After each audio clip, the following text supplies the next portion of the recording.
袋子放在温暖的地方醒发40分钟。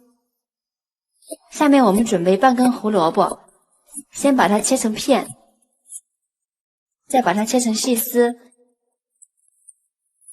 最后切成小丁，切好放入碗中。准备一根红椒去籽，然后对半切开，再把它切成细丝，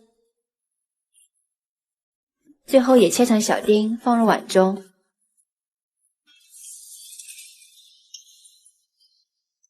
准备一根青椒对半切开，再切成丝，最后切成小丁，切好跟红椒放一起备用。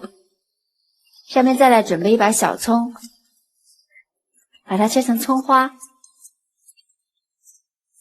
切好放碗里面。